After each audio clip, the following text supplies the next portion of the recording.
말씀으로 이제 제가 여러분들에게 강사분을 모시고 왔어요. 왜냐하면 내가 은혜를 받아서 받은 은혜를 여러분도 같이 누려야 되겠다 하는 마음으로 모시고 왔으니까 여러분 또 오늘 은혜 꼭 받으시기 바랍니다. 여기에서 중요한 말씀이 하나 있어요. 그게 뭔가 하면 성경에서 이야기하는 그 개념을 이야기하는데 여기 이찬수 목사님이 이야기는 해줍니다. 그런데 엠블레포라는 게 있어요. 엠블레포. 여기 보면 주께서 돌이켜 베드로를 보시니 베드로를 쳐다보는 거예요. 보시니. 그 다음에 그 예수님께서 이제 본다 하는 그런 말은 볼 때 어떻게 보느냐예요. 주님께서 지금 베드로가 원망하고 불평하고 있는 거예요. 원망하고 불평하고 있는데 그를 그때 딱 보신 거예요. 이제 원망 불평이 아니라 뭐 하고 있었지? 배신하고 있었잖아. 부인하고 있었잖아요. 그런데 예수님 딱 보신 거예요. 그 보시는 게 엠블레포. 그 보신 게 어떻게 보고 있는가 하면 엠블레포로 보고 있다. 이게 뭔가 하면 그래도 나는 너를 믿어. 그래도 나는 너를 신뢰할 거야. 그러면서 끝까지 믿어주는 봄이에요. 이게 어떤 또 보신이 할 때 엠블레포가 어디에서 나오는가 하면 이제 이 나병 환자들이 와가지고 예수님을 바라볼 때 믿음과 확신을 가지고 이 예수님은 나를 낫게 해주실 수 있다 할 때 바라볼 때 이 엠블레포가 들어가요. 엠블레포. 그러니까 믿음과 확신이 있는 가운데 예수님을 바라보는 거잖아요. 이 마지막에 또 예수님이 이제 제자들에게 와서 그걸 먹으면서 이제 고기 이거 먹으면서 같이 식사하면서 예수님을 바라 네가 나를 사랑하느냐 할 때 사랑합니다. 그렇게 이야기할 때 예수님 베드로 바라보면서 그게 엠블레포예요. 예수님은 그때도 실망하지 않았고 나는 실망스러운 일을 굉장히 많이 하고 굉장히 어려운 그렇게 했지만 그래도 나 너 믿고 있어. 너 믿고 있다고. 부모가 자녀에게 하는 우리가 부모가 자녀에게 이런 믿음을 줘야 된다 이 말이. 제가 여러분 성도들에게 이런 믿음을 가지고 있어야 된다 이 말이. 여러분들이 저에게 이런 바라봄의 믿음이 반드시 있어야 된다. 여러분 성도들 간에도 이런 바라봄, 이런 믿음이 있어야 된다. 할렐루야. 부부 간에도 꼭 이래야 될 줄로 믿습니다. 내가 다 해버리면 안 되니까. 여기 굉장히 이렇게 이 내용하고는 조금 달라요. 그러나 엠블레포를 이야기하기 때문에 이 핵심이 오늘 여기 이 말씀 때문에 있는 거예요. 그래 여러분들이 이제 강사 목사님 나올 때 큰 박수로 우리 환영하도록 할까요? 자 우리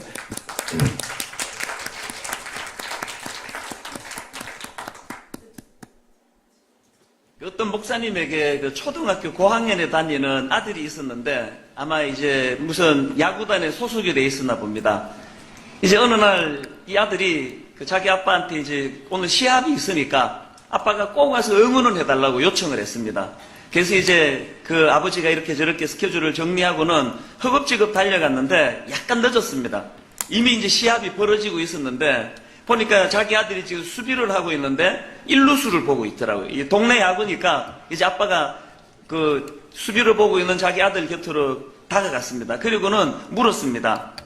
지금 스코어가 어떻게 되냐? 그랬더니 0대 9라는 겁니다. 그러니까 아버지가 물었습니다. 누가 0이고 누가 9냐? 그랬더니 상대편이 지금 9점이라는 겁니다. 그래서 이 아빠가 무심결에 툭 내뱉은 말이 이거였습니다. 그럼 콜드 게임이잖아. 졌네. 그랬더니 그 경기하던 그 아들이 정색을 하고 하는 말이 지기는 왜 져요? 우리는 아직 공격도 한 번 안 해봤는데 1회 초예요. 1회 초. 1회 초에 무려 9점을 지금 준 겁니다. 그래서 이제 그렇게 이렇게 이제 시합이 다 끝났는데 그 아버지 마음에 그것이 굉장히 이렇게 교훈으로 남더라는 겁니다. 똑같은 상황이 지금 벌어지고 있는데 아버지인 자기는 0이라는 숫자, 9대 0으로 치고 있는 그 0이라는 그 숫자를 보고 있었고 그 아들은 1회 초라고 하는 상황, 아직 한 번도 공격을 하지 않은 많은 공격이 남아있다는 거기에 초점이 맞춰 있는 것을 보고 이것이 참 의미가 있다 그런 생각을 하셨다는 겁니다. 제가 어린이 주일을 맞으면서 바로 이게 오늘 우리 자녀 교육하는 우리 부모님들에게 하나님이 주시는 메시지가 있지 않을까 그런 생각을 합니다. 우리 육신의 부모들은 늘 그 아이의 현재 모습, 지금 9대 0으로 지고 있는 현재 모습에 늘 마음이 우리는 담겨지기가 쉽습니다. 그런데 하나님은 그 아이를 향해서 아직 한 번도 공격해보지 않은, 아직도 무한한 가능성이 펼쳐져 있다는 여기에다 초점을 두시고 우리 아기들을 바라보신다는 겁니다. 예수님께서 그 베드로를 처음 만나셨을 때 요한복음 1장 41절에서 참 의미 있는 말씀이 담겨져 있습니다. 데리고 예수께로 오니 예수께서 보시고 이르시되 너가 요한의 아들 시몬이니 장차 게바라 하리라 하시니라. 게바는 번역하면 베드로라. 무슨 뜻입니까? 현실적으로 베드로는 지금 9대 0으로 지고 있는 것 같은, 현실적으로 그는 준비된 게 없는 인생에 다혈질에다가 약점이 많습니다. 그런데 예수님은 그의 현재의 모습을 보지 아니하고 이 반석, 게바와 같은 장차 그 내면 속에 담겨져 있는 베드로 안에 숨겨져 있는 그 놀라운 잠재의식을 예수님이 발견하고 그렇게 말씀을 하신다는 겁니다. 결국은 예수님께서 베드로를 3년 동안 양육하시면서 그 안에 감추어져 있던 전혀 드러나지 않던 인간의 눈으로 볼 때는 9대 0의 스코어에 있는 것 같은 미숙한 그를 결국은 어떻게 위대한 하나님의 사람으로 다듬어 사용하고 계시더라는 겁니다. 저는 어린이 주일을 맞아서 오늘 설교 제목이 회복이 있는 자녀 교육입니다. 어떻게 그 미숙한 베드로가 그렇게 성숙한 교육을 받을 수 있었을까? 더군다나 예수님을 부인하고 예수님 보시기에 너무나 부족한 이런 것들을 잘 위기를 극복해내는 이런 과정이 어떤 주님의 신앙교육으로 가능했나? 이것들을 오늘 좀 살펴보려고 합니다. 예수님은 그 실패한 베드로를 어떻게 다듬어 가셨습니까? 첫째로는요, 베드로 내면의 말씀 각인을 통해서 그 어려움을 이길 수 있도록 도와주셨다는 사실입니다. 오늘 본문 말씀이 바로 그 말씀 아닙니까? 누가복음 22장 60절에 보니까 베드로가 이르되 이 사람아 나는 너가 하는 말을 알지 못하노라 하고 아직 말하고 있을 때에 닭이 곧 울더라. 주께서도 이렇게 베드로를 보시니 그 다음 보세요. 베드로가 주의 말씀 곧 오늘 닭 울기 전에 너가 3번 나를 부인하리라 하심이 생각나서 밖에 나가서 심히 통곡하니라.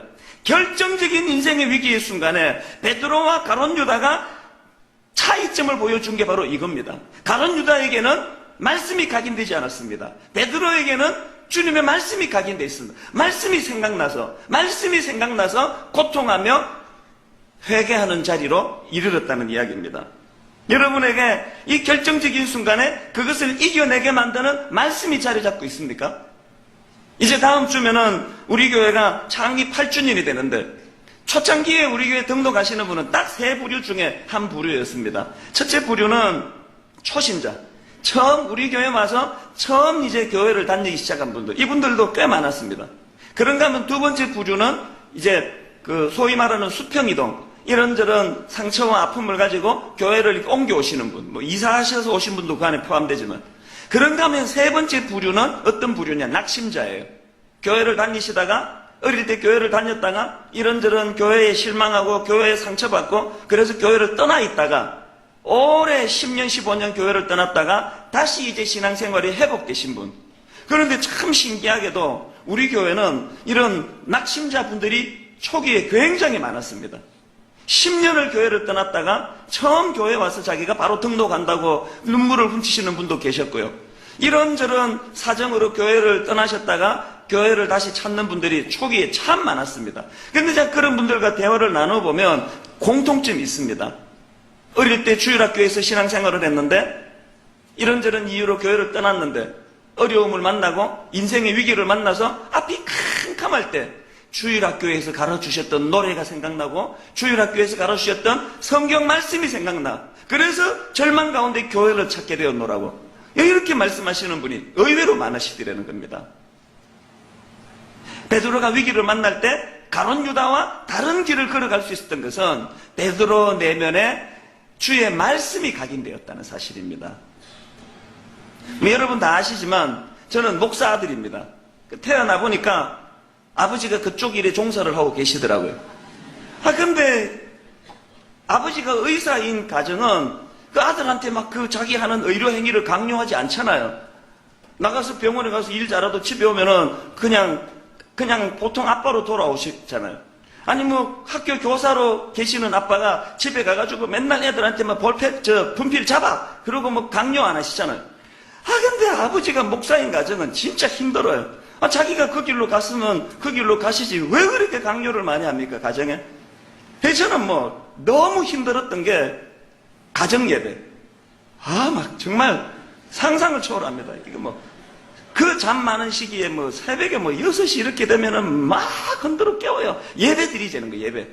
제가 그 목사가 되는데 이 방해되는 일이 여러 가지 있었는데 그 중에 하나가 목사가 되면 죽을 때까지 예배 드려야 된다는 거. 이건 그냥 차라리 죽는 게 낫지 못 하겠더라고요. 그 지긋지긋한 예배.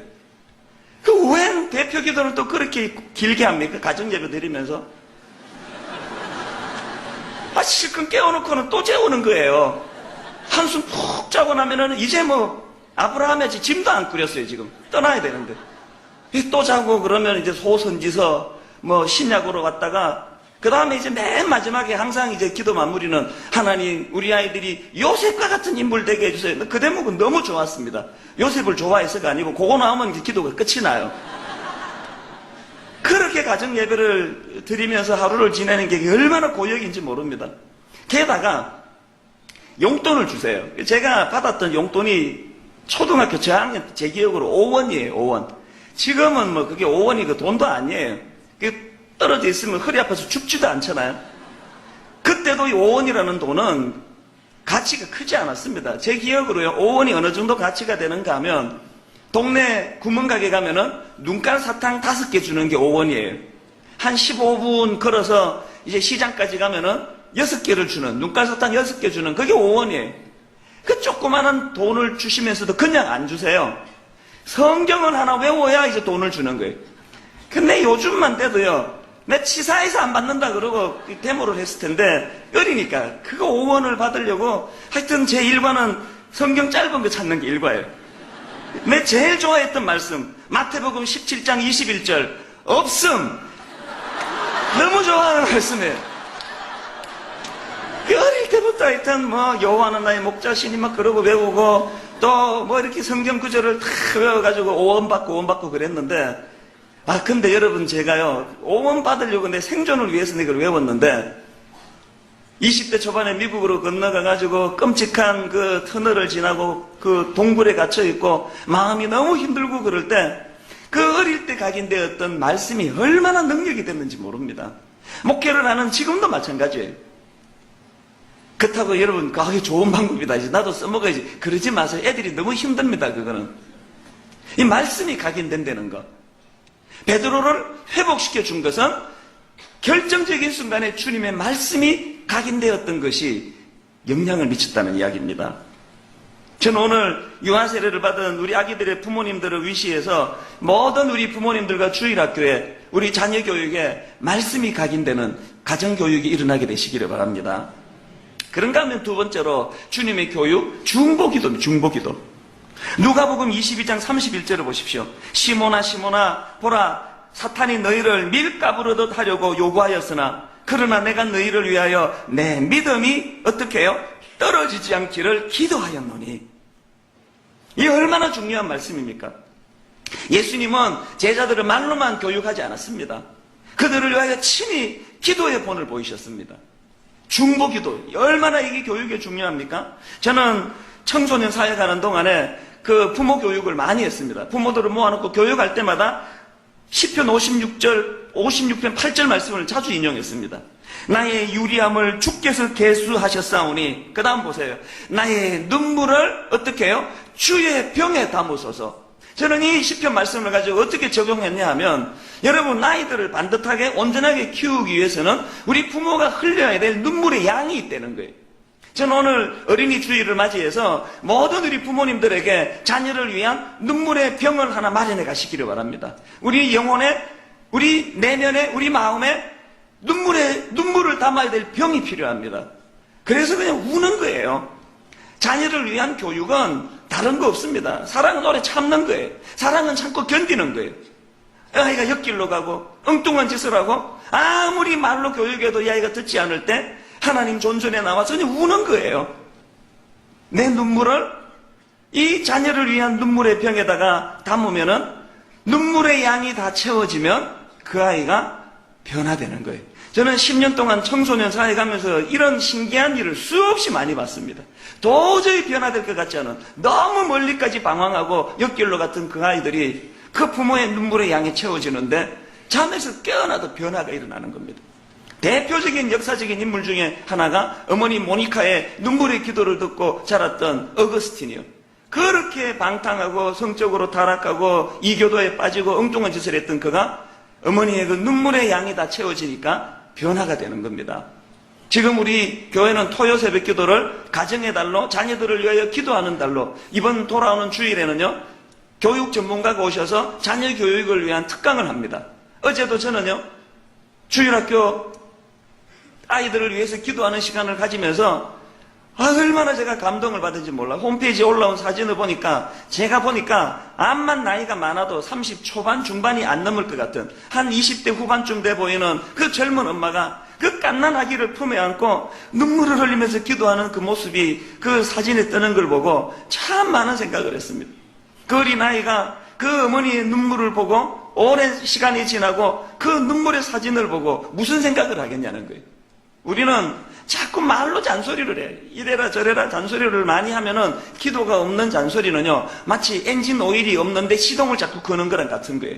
기도에 엔진을 넣어야 돼. 엔진 오일을 넣어야 됩니다. 기도에 엔진 오일을 넣어서 주님 앞에 우리의 눈물의 양이 다 채워지면 우리 아이들이 변한다는 겁니다. 베드로가 결정적으로 치명적인 자리에 빠졌을 때 주님이 그를 위하여 중보 기도하신 그 기도가 능력을 발휘했다고 저는 믿습니다. 그런가 하면 세 번째로 주님의 교육은 진짜 그 제자들을 사랑했고 그 사랑을 표현했다는 겁니다. 저는 청소년 사회 가는 동안에 요한복음 13장 말씀을 참 마음에 담았습니다. 요한복음 13장이 어떻게 말씀을 시작합니까? 1절에 보니까 6월절 전에 예수께서 자기가 세상을 떠나 아버지께로 돌아가실 때가 이런 줄 아시고 세상에 있는 자기 사람들을 사랑하시되 그 다음에요. 어떻게 사랑합니까? 끝까지 사랑하시니라. 놀라운 사랑의 선언이 담겨있는 말씀이에요. 끝까지 제자들을 사랑하셨던 그 주님의 심정이 요한복음 13장에서 선포가 되고 그리고 중요한 것은 그 사랑의 선포 다음에 뭐가 나옵니까? 제자들의 발을 씻어주시는 주님이요. 그 사랑을 표현하시는 주님이요. 그래서 저는 청소년 사회 가면서 이 요한복음 13장을 따라서 저도 두 가지 기도 제목을 가졌습니다.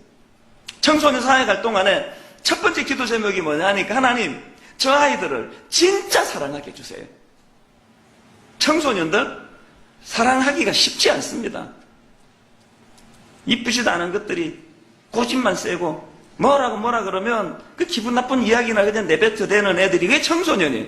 그런 애들을 뭐 1,000몇백 명씩 이렇게 가르치려고 교육하려고 하다 보니까 얼마나 힘든 일이 많아. 맨날 가출한 놈 잡으러 다니고 이놈 잡아놓으면 또 저놈 도망가고 저거 잡아놓으면 누가 임신했다 그러고 막 끊임없이 뒷바라지를 하는 동안에 저는 하나님 앞에 눈물로 기도한 게 하나님 제가 저 아이들을 진짜 사랑하게 해주세요. 정말 사랑하게 해주세요. 그 기도는 어른 목회를 하는 지금도 마찬가지예요. 제가 여러분이 뭐 사랑스럽건 사랑스럽지 않건 목회는 해야 될 거 아닙니까? 여러분이 뭐 저를 날마다 대적하고 막 홈페이지에 저를 인신공격한다고 제가 목회를 그만둘 수 있습니까? 못 그만둡니다. 왜? 나 좋아서 하는 게 목회가 아니에요. 이게 사명이에요. 그럼 난 평생 이 목회를 그만둘 수가 없다면 어떻게 해야 됩니까? 사랑하며 목회하게 해달라는 거예요. 사랑하는 마음을 달래는 거예요. 설교도 마찬가지예요. 제가 뭐 기분 나쁘다고 설교를 안 할 수가 있습니까? 피곤하다고 설교를 안 할 수 있습니까? 지난주 말레이시아를 갔다 오는데 이게 제가 참 어떨 때는 미련해요. 시간을 좀 아껴보겠다고 수요일 저녁 예배가 마치자마자 밤 11시 반 비행기를 타고 아침 7시 얼마 여기 도착하는 걸 이제 하루를 벌려고 그랬는데 그렇게 비행기 안에서 자는 둥 마는 둥 하루를 보내고 나니까 지금까지 그 후유증이 있습니다. 이게 막 허리도 아프고 머리도 몽롱하고 이거 막 설교 준비가 막 힘들고 그래요. 그렇다고 제가 오늘 여러분한테 와가지고 오늘은 자습하세요. 설교 준비가 안 되겠습니다. 그리고 들어갈 수 있습니까? 그 못하잖아요. 뭐 비가 오나 눈이 오나 뭐 허리가 아프나 뭘 하나 저는 설교하는 게 제 일이에요. 그렇다면 어떻게 해야 됩니까? 기왕 설교를 하다면 하나님 성도들을 사랑하는 마음으로 설교 준비하게 해주세요. 성도들을 사랑하는 마음으로 설교하게 해주세요. 이게 저의 기도 제목이에요. 제가 해보니까요, 막 성의 없이 대충대충 하는 설교하고 성도들을 진짜 영으로 품고 사랑하면서 설교 준비하는 거건 이건 비교할 수가 없습니다. 예수님이 자기 사람을 사랑하시되 끝까지 사랑하시니라. 이게 저의 기도 제목이요, 우리 지도자들의 기도 제목이라고 믿습니다. 그런가 하면 저의 두 번째 기도 제목이 뭐냐 하니까 하나님 내게 그 사랑을 주신다면 그 사랑을 잘 표현하게 해달라고 기도합니다. 저는 경상도 사람이에요. 어릴 때부터 어떻게 교육을 받았냐 하면 사랑해요 그러면 이 사내 자식이 그런 소리 하고 있다고 막 야단치는 분위기예요. 요즘은 이제 경상도가 그렇지 않습니다. 요즘은 뭐 경상도 남자들도 많이 자상해졌는데 우리 어릴 때는 그랬습니다. 뭐 집에 가면 딱 세 마디만 한다 그러고 뭐 밥 줘, 아는, 자자, 뭐 이 세 마디밖에 안 한다 이런 말이 막 돌고 돌았는데 지금은 그렇지 않습니다. 수다가 많으면 남자 중에도. 제가 자랄 때는 그랬어요. 제가 경상도에서 살 때는 몰랐는데 20대 초반에 미국에 이민 가가지고 팔도 사람들이 교포들이 다 모여있는데 비교해보니까 확실히 경상도가 무뚝뚝한 거예요. 뚱하고 표현도 안 하고 그렇더라고요. 제가 청소년 사역을 시작하면서요, 하나님 앞에 절박하게 기도했는 게 그거예요. 하나님, 저의 이 무뚝뚝함이, 저의 이런 무뚝뚝함이 아이들 신앙교육에 방해가 되지 않게 해달라고. 얼마나 기도했는지 몰라요. 하나님, 저 아이들을 진짜 사랑하게 해주세요. 그리고 사랑을 내게 주신다면 그 사랑을 잘 표현하게 해주세요. 그걸 가지고 얼마나 내 그걸 보고 연습하고 설교 시간에도 연습하고 애들에게 그렇게 많이 했어요. 그래서 여러분이 제 설교를 가만히 들어보면 이 두 가지가 녹아 있을 때가 많은 걸 느끼실 거예요. 설교하면서도 저는 많이 표현하기를 원합니다. 많이 표현하기를 원합니다. 예수님이 쓰셨던 교육이 그거예요. 자기 사람을 사랑하시되 끝까지 사랑하시고 그리고 그들의 발을 씻어주시면서 그 사랑을 표현하셨던 주님이에요. 오늘 본문도 마찬가지예요. 베드로가 언제 마음이 회복이 됐습니까? 아까 말씀이 생각나서 회복이 됐다고 말씀드렸는데 그 말씀이 어떻게 생각이 난지 아십니까?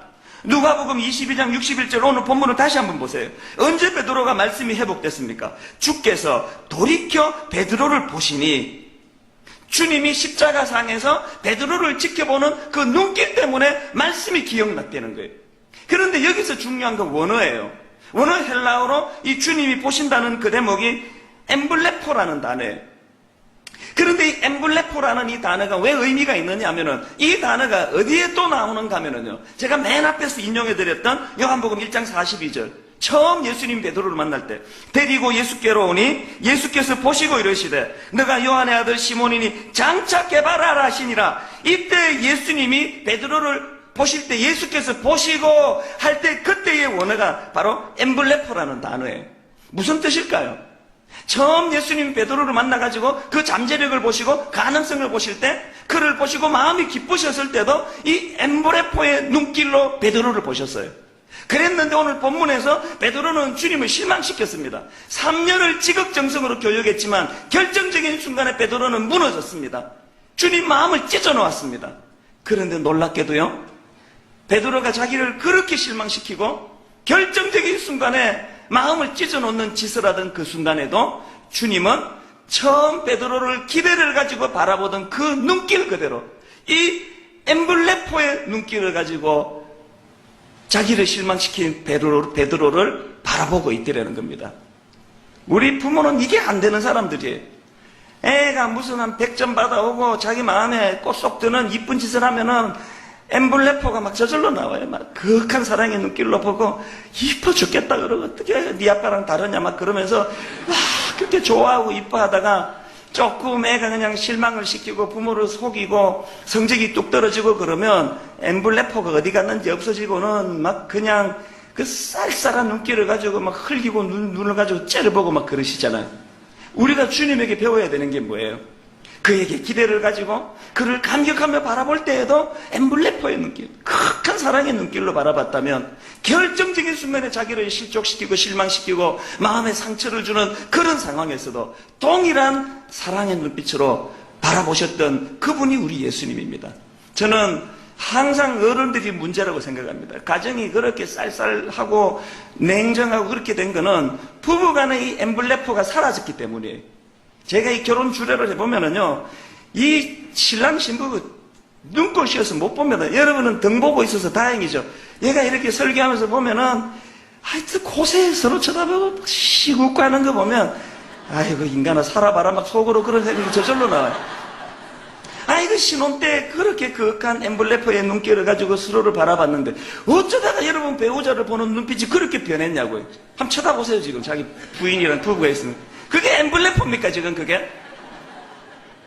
이걸 회복해야 돼요. 이걸 잔뜩 기대하고 면사포 쓰고 이 자리에 있을 때나 도대체 이 남자가 허풍쟁이처럼 그냥 뻥이나 쳐가지고 나 그냥 고생 안 시킬 것처럼 그러다가 이렇게 나를 힘들게 하는 이런 순간에도 여전히 이 주님의 눈길, 이 부부간의 이 엠블레퍼의 눈길이 회복이 돼야 그 눈길이 우리 자녀들에게로 간다는 이야기입니다. 왜 아이들이 가출하겠습니까? 왜 여러분 아이들이 가출하겠냐고요?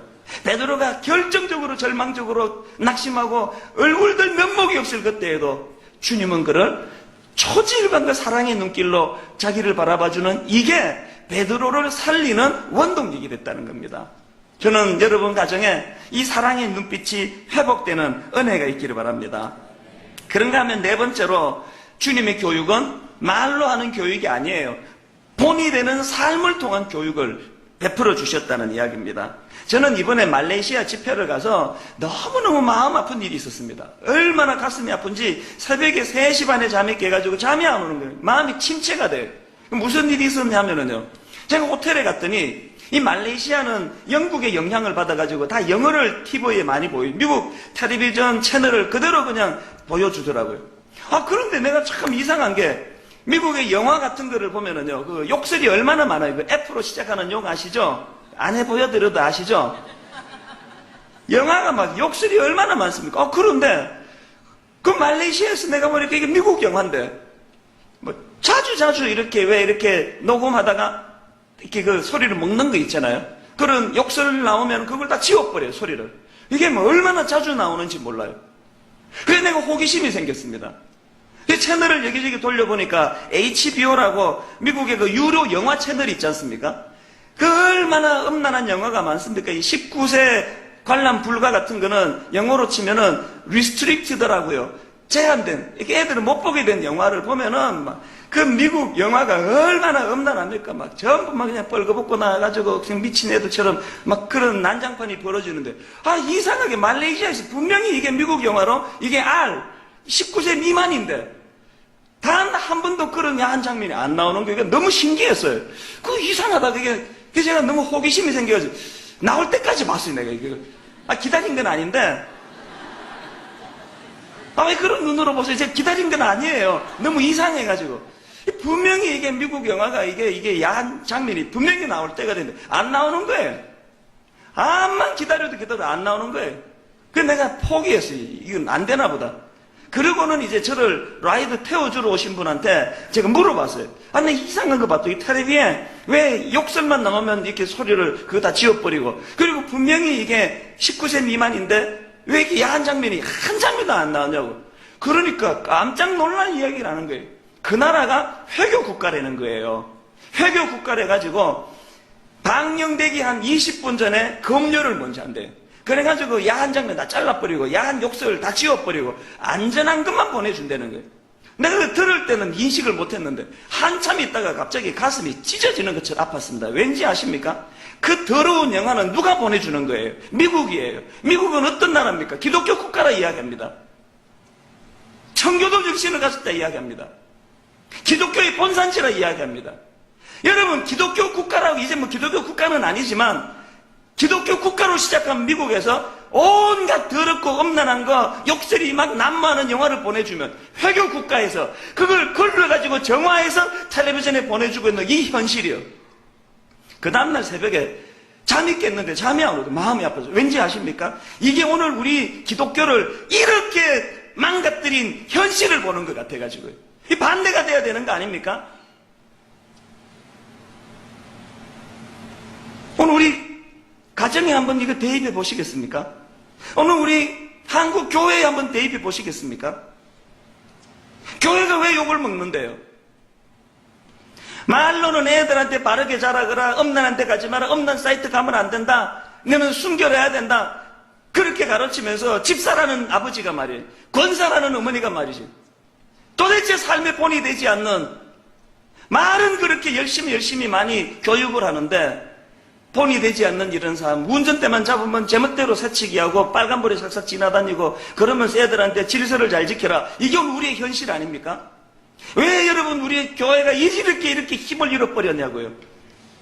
기독교 나라라고 하는 미국에서 상상할 수 없는 더러운 짓거리가 온 세계에 수출이 돼가지고, 이건 뭐 유럽, 미국 다 그 기독교를 뿌리로 뒀는데 문물을 받아들여서 지금 우리나라가 얼마나 여러분 엄난해지고 나빠졌습니까? 이거 뭐 이제는 뭐 혼전 순결이고 뭐고 없고, 이거 뭐 완전히 엉망진창돼서, 이거 어디서 나온 이야기예요?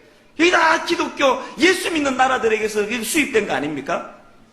그러니까 힘을 잃어버리는 거예요. 저는 지난번에 제가 한번 그 책을 인용해 드렸는데, 그 청년 바보 의사라는 그 책에서 너무나 반대됐던 그 청년 의사요, 안수연이라고 하는 모든 사람들이 존경에 맞지 않는 그런 젊은이가 그 책에다가 이런 내용을 썼더라고. 한번 들어보세요. 너무나 높아 보이는 담벼락을 만난 적이 있는가? 도저히 넘을 수 없을 것처럼 소름 끼치게 높이 막아선 담벼락들 말이다. 그러나 그런 담을 뛰어넘는 사람들이 있기에 그 광경을 목도하는 순간 나도 저 담을 넘을 수 있겠구나 하는 새 희망을 갖게 되는 것이다. 무슨 말이에요? 자기가 조금이라도 반듯한 게 있다면, 자기가 조금이라도 참 주변에서 인정을 받는 젊은이가 됐다면, 자기 앞서 모범을 보여주는 너무나 아름다운 신앙의 사람들이 있어서 저분들을 보니까 되는구나. 그러면서 그 책에서 인용한 게 뭐냐 하니까 시편 18편 29편이 다윗을 인용하는데요, 다윗이 이렇게 고백합니다. 내가 주를 의뢰하고 적군을 향해 달리며 내 하나님을 의지하고 담을 뛰어넘나이다. 베드로의 우리가 다윗에게서 배우는 게 뭐예요? 모든 사람들은 저 담을 넘을 수 없다. 너무나 세상이 엄난해져가지고 우리는 아무리 예수 잘 믿어도 거기에 빠져들지 않을 수가 없다. 한국의 교육이 전부 그쪽으로 올라가기 때문에 나도 그렇게 가지 않을 수 없다. 그렇게 포기하는데 모범을 보여주는 샘플이 뭐예요? 아니라는 거예요. 담을 뛰어넘을 수 있다는 거예요. 오늘 이 시대도 정직하게 살고도 잘 살 수 있다는 걸 보여주는 너무나 아름다운 선배들이 있기 때문에 그걸 보고 용기를 얻는다는 겁니다. 자녀 교육이 뭡니까? 말로 하는 교육입니까? 그 아이들 생각에 이제는 이 세상은 끝났어, 이건 타락하고 엄난하고, 대학 문화는 뭐 동구생활이 이제는 뭐 그냥 보편화됐다 그러고, 이제는 결혼할 때 임신하면은 그게 무슨 혼수라고 하는 이런 세상이야. 이제는 나는 이 세상에서 올바르게 살 수 없어, 나도 섞여 살 수밖에 없어. 그런 생각을 갖고 있는 우리 자녀들에게 부모가 말이에요, 그게 아니야. 세상은 옛날부터 지금까지 타락하고 변질했지만 오늘도 하나님 남겨주신 너무나 순결한 하나님의 사람, 깨끗한 사람, 윤리적인 사람, 법 잘 지키는 사람, 네 아빠가 바로 그런 사람이야. 먼저 한번 담을 훌쩍 넘어 보이는 걸 아이들에게 보여주는 교육, 이게 신앙교육입니다. 저는 소원이 있습니다. 우리 새아이가 자기 아빠가 목사라는 것이 자랑스러운 그런 세상이 오기를 바랍니다. 어떻게 하다가 목사들 세상에서 이 위치가 이 지경이 됐냐, 너무 부끄러운 현실이에요. 저는 다윗처럼 여러분 어머니가 아버지가 먼저 본을 보여서 내가 이 어려움을 담을 뛰어넘듯 먼저 샘플로 보여주고 그것을 자녀들이 흉내내는 순기능 가정이 되시기를 주님 이름으로 축원합니다. 마지막 5번째로 주님이 보여주신 교육이 뭡니까? 목표의식 심어주기예요. 누가복음 22장 31절에 참 의미 있는 말씀을 주님이 십자가 지시기 전에 하십니다. 한번 보십시오. 시몬아 시몬아 보라, 사단이 너희를 밀가부로 하려고 요구하였으나 그러나 내가 너를 위하여 내 믿음이 떨어지지 않기를 기도하였노니, 그 다음 보세요. 너는 돌이킨 후에 내 형제를 굳게 하라. 이게 오늘 우리들의 신앙교육과 예수님의 신앙교육의 결정적인 차이예요. 우리는 그냥 굳게 하라는 거예요. 우리는 그냥 서울대 가라는 거예요. 우리는 그냥 애들이 의사 되라는 거예요. 변호사 되라는 거예요. 그런데 예수님은 왜 의사가 돼야 되는지, 왜 변호사가 돼야 되는지, 왜 서울대를 가야만 하는지에 대한 분명한 목표의식을 가르쳐 줍니다. 이 본문을 유진 피터슨은 이렇게 의역합니다. 시몬아, 너가 굴복하거나 지쳐 쓰러지지 않도록 내가 특히 너를 위해 기도했다. 너가 시험의 시기를 다 통과하거든. 그 다음 보세요. 내 동료들이 새 출발을 할 수 있도록 도와주어라. 네가 왜 일을 써야 되는지 아느냐? 네가 왜 그 담을 뛰어넘어야 되는지 아느냐? 네가 할 일이 있기 때문이다. 왜 네가 공부 열심히 해야 되는지 아느냐? 왜 네가 서울대학을 목표로 해야 되는지 아느냐? 우리는 이 교육이 빠져 있습니다. 그래서 제가 청소년 사회 갈 때 아이들한테 자주 복창하게 했던 그 세 가지 구호요. 공부해서 남주자. 자꾸 엄마가 공부해서 남주나? 이렇게 말씀하기 때문에 공부해서 남주자. 돈 벌어서 남주자. 은혜 받아 남주자. 은혜 받아서 남주기 시작했으면 지금쯤 한국교회는 정직한 사회가 됐을 거예요. 전부 은혜 받아서 자기가 갖겠다는 그 탐욕 때문에 예수 믿고 복 받았다는 간정은 난무하지만 사회는 여전히 이 모양 이 꼴 아닙니까? 제가 뭐 누구를 탓하겠습니까? 내 꼴이 이 지경인데. 우리 하나님 앞에서 정말 우리 자신을 돌아봐야 돼. 그래서 내가 회복되는 거 중요한 거, 내가 회복되어야만 제3의 누군가가 그 혜택을 받을 수 있다면, 내가 예수 안 믿는 그 가정에 시집을 가서 내가 반드시 스스로 말미암아 그 가정이 나로 말미암아 복의 통로가 될 수만 있다면, 예수 믿는 며느리가 그 집에 시집 가가지고 제사 문제로 싸움질한 거 말고 한 게 아무것도 없잖아요. 이 회복이 필요합니다. 주님이 베드로에게 부탁하셨던 것, 너가 시험의 시기를 다 통과하거든 너의 동료들이 새 출발할 수 있도록 도와주어라. 이 교육이 일어나는 복된 저와 여러분 가정 되시기를 주님 이름으로 축원합니다. 저는 지난 주간에요, 이 찬양이요, 나를 지으신 주님 내 안에 계셔. 처음부터 내 삶은 그의 손에 있었죠. 우리 이 찬양이 우리 아이들 10년 20년 지나고 입술의 고백이기를 바란다는 생각을 했습니다. 우리가 잘 부르지 않았던 찬양이지만 우리 함께 같이 불러보시면 좋겠습니다. 가사를 생각하시면서 찬양합니다. 나를 지으신 주님, 나를 지으신 주님 내 안에 계셔. 내 안에 계셔. 우린 버려진 고아가 아닙니다. 처음부터 내 삶은 처음부터 내 그의 손에 있었죠. 그의 손에 우리 가사를 생각하면 다시 한번 이렇게 고백합니다. 나를 지으신 주님, 나를 지으신 주님 내 안에 계셔. 내 안에 계셔. 처음부터 내 삶은 처음부터 내 그의 손에 있었죠. 우리 그의 아이들이 낙심하고 손에 좌절할 때마다 이렇게 고백하기 원합니다. 내 이름 아시죠?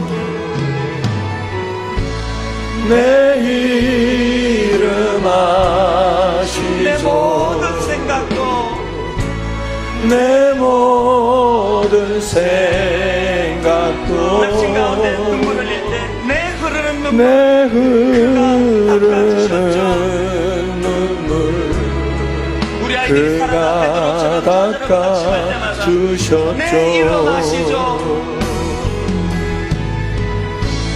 내 이름 아시죠.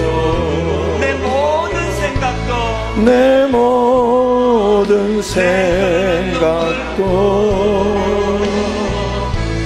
내 흐르는 눈물 그가 닦아주셨죠. 그가 렘포에 주님의 은혜가 임하기를 닦아주셨죠. 원합니다.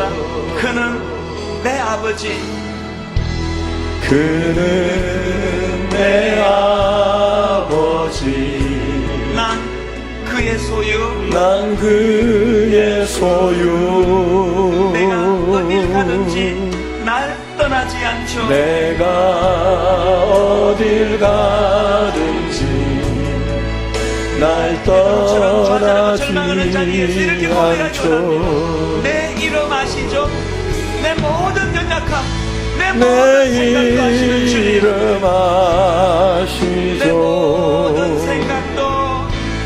내 모든 하나님은 내 아버지가 생각도 아바라 부를 때 그가 들으 들으시죠. 아바라 길로 말아보시는 주님을 부를 경험하기 때 원합니다.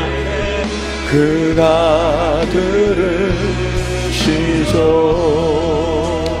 여러분, 저는 아까 앞의 시간에서요, 오래전에 잊고 있었던 그 찬양이요, 이따가 우리도 부르겠습니다만, 그 찬송가 199장이던가요, 나의 사랑하는 제 피로 헤어졌으나 어머니의 무릎 위에 앉아서 재미있게 듣던 말, 그때 일을 내가 잊지 않고 기억합니다. 4절에 보니까 그때 일은 지나고 나의 눈에 환하오, 어머니의 말씀 기억하면서 나도 시시때때로 성경 말씀 읽으며 주의 뜻을 따르려 합니다. 얼마나 우리 윗대 어른들이 생각이 나던지요. 지금처럼 잘 먹이지도 못했습니다. 잘 입히지도 못했습니다. 그러나 아이들 무릎에 앉혀놓고 감을 뛰어넘으시도록 교육하셨던 우리 윗대 어른들이요. 여러분이 신앙의 일대십니까? 20년 30년 지나고 여러분의 자녀들이 이렇게 고백할 수 있는 부모가 되시기를 바랍니다. 우리 다시 한번 가사를 생각하시면서 이 찬양 부르실 때 성령님께서 여러분 가정을 꼭 보듬어 주신 은혜가 있기를 원합니다. 나를 지으신 주님, 다 눈을 감으시고 찬양합니다.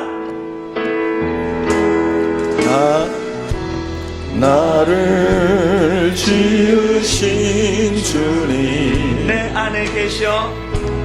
내 안에 나그네 인생 가운데 이렇게 고백할 수 계셔. 있다면 처음부터 내 삶은 처음부터 내 그의 손에 삶은 있었죠. 그의 손에 우리가 낙심된 순간에 빠질 때마다 있었죠. 내 이름 아시죠? 내 이름 아시죠. 내 모든 생각도 내 모든 흐르는 생각도 엠블렘 내 길로 바라보시는 주님, 그가 흐르는 닦아주셨죠. 그가 닦아주셨죠. 내 이름 아시죠? 내 이름 아시죠. 내 모든 생각도 내 모든 생각도 아바라 부를 때 아바라 그가 부를 때 들으시죠. 그가 들으시죠. 오늘은 우리 가정을 위해서 같이 기도하십니다. 하나님, 먼저 부부간에 동성 기도까지 같이 하겠습니다. 책임을 추궁하고 비난하고 원망의 눈길은 많이 오가고 있지만 베드로가 주님을 결정적으로 낙심시키는 그 순간에서도 주님은 베드로를 향하여 이 엠블레포의 눈길을 거두지 않으셨던 이 눈길이 우리 가정에 없습니다. 그래서 하나님, 우리 아이들이 가정이 점점 기능적으로 돼감으로 집에 오는 걸 싫어합니다. 부부간에 먼저 이 엠블레포의 눈길이 회복되게 하여 주시옵소서. 면사포를 썼을 때 신랑이 예복 입고 강단에 섰을 때 바라보았던 배우자를 향한 이 엠블레포의 눈길이 회복되게 해주시고 이것이 우리 자녀들에게 그대로 흘러넘치게 하여 주시옵소서. 가정은 평가하고 비판하고 점수 매기는 데가 아닙니다. 가정은 어떤 진흙탕에 뒹굴고 와도 품어줄 수 있는 엠블레포의 눈길이 필요한 것입니다. 우리 자녀를 품고 배우자를 축복하며 가정을 위하여 같이 한번 기도하시겠습니다. 살아계신 주의 하나님 아버지 감사합니다. 오늘 하나님 함께하여 주시고 은혜 가운데 채워주시고 능력으로 인도하여 주심을 감사합니다. 하나님 아버지여, 우리의 삶의 엠블레포의 역사가 일어나게 하여 주옵소서.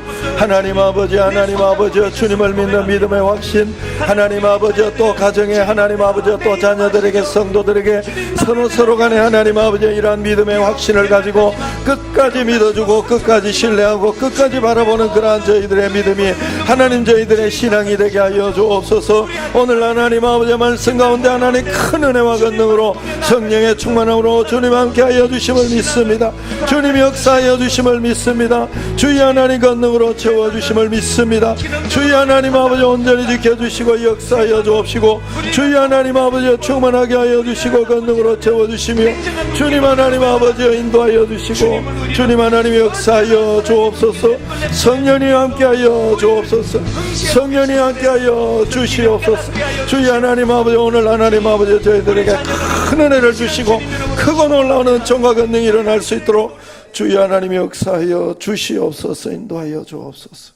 1,000번 정금 박영준 김한미 드립니다. 교육부 성금 무명으로 드립니다. 하나님 아버지, 저희들에게 은혜를 다하여 주심을 감사합니다. 성령으로 충만하게 하시고 오늘 받은 말씀을 통하여 하늘의 놀라운 은혜와 권능과 은총이 꼭 일어나게 하여 주옵소서. 이제는 우리 주 예수 그리스도의 은혜와 하나님 아버지의 극진하신 사랑과 성령님의 교통하심이 말씀대로 자녀와 하나님을 신앙하고 또 부부끼리 그리고 성도끼리 우리 모든 가정 위에 엠블레퍼의 그 축복의 눈길, 그러한 믿음이 살아나기 원하는 여기 모인 모든 성도들 위해 이제와 영원토록 함께 하시기를 간절히 축원하옵나이다. 아멘.